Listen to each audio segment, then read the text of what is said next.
Hello and welcome to the Scum and Villainy Report. Today we're going to continue our deep dive into China, specifically China's property sector, which is facing its most serious downturn in decades. Once a pillar of the country's rapid growth, the real estate market is now teetering on the edge of collapse.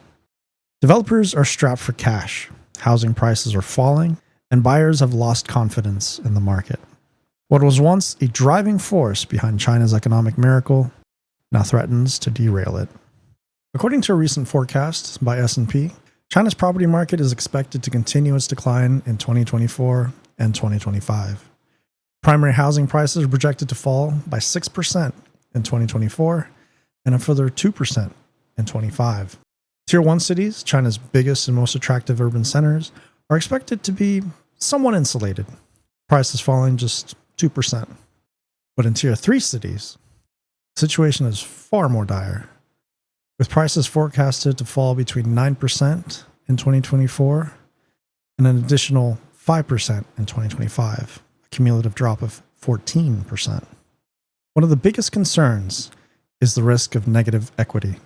First-time home buyers in China can now purchase homes with just 15% down payment. But if prices continue to fall, many could find themselves owing far more on their mortgage than the house is even worth.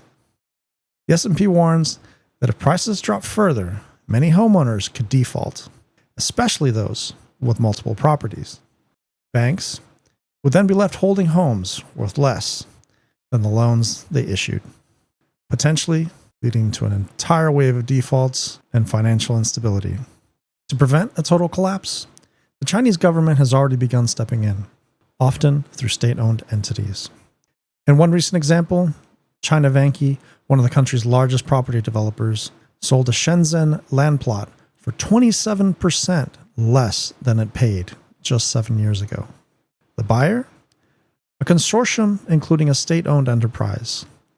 This is effectively a backdoor bailout, an attempt to stabilize the market by buying assets at a steep discount.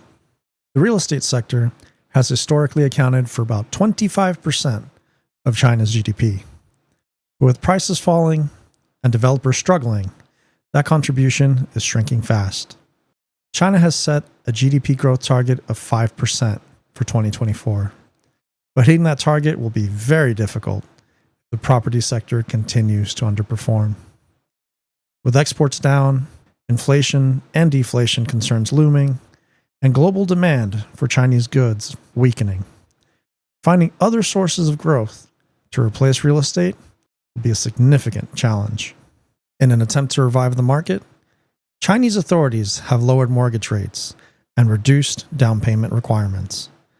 But for many potential buyers, the risk of purchasing in a falling market outweighs these incentives.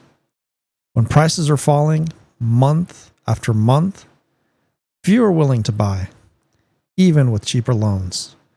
Buyers remain wary of negative equity and falling property values. Another major issue is just the sheer volume of unsold homes. Right now, somewhere around 70 million units. Developers are sitting on these vast inventories, but the lack of demand means they're unable to clear these units. Local governments have stepped in to buy some of this inventory, but it's not enough to reverse the market's downward spiral. The overhang of unsold properties will continue to weigh on prices. The future of China's property sector remains deeply uncertain. Even as the government explores ways to stimulate the market, the fundamental issue persists: lack of confidence. But there's another long-term challenge on the horizon: China's demographic crisis. China's population is rapidly aging, and its birth rate is falling. This year, 2024, the country is projected to have over 400 million people above the age of 60. A shrinking working-age population means fewer young people to buy homes, reducing demand in the housing market over the long term. The demographic decline will likely exacerbate the property market's issues, adding downward pressure on prices. This demographic shift could lead to a self-reinforcing cycle with fewer buyers entering the market. More homes will remain unsold, further depressing prices and possibly accelerating the broader collapse of the real estate sector. China's demographic crisis doesn't just spell trouble for the property market. It could also have profound effects on the economy as a whole. An aging population means higher healthcare and pension costs, placing additional pressure on government resources. It also reduces the country's potential for productivity gains and innovation, further dampening economic growth. With real estate traditionally contributing to about 25% of China's GDP, the sector's decline, coupled with demographic headwinds, poses serious threats to the country's future. Without substantial policy reform or new sources of economic vitality, China risks a more pronounced economic slowdown. There's a few additional considerations. First, the demographic and real estate crises could also lead to broader social issues, as more Chinese citizens are trapped in negative equity and facing mounting personal debt. The risk of social unrest increases dramatically. While the Chinese government will likely continue to step in with more stimulus measures, these short-term solutions likely won't be enough to counter the long-term demographic decline that's limiting housing demand. And finally, as the world's second largest economy, China's real estate and demographic crises could also have global ramifications.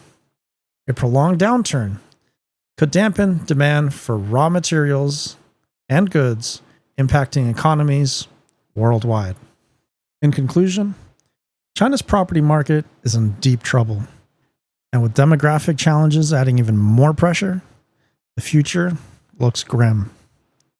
Unless major reforms are enacted, the market could continue to drag down the broader economy, raising concerns, not just for China, but the global economy as well.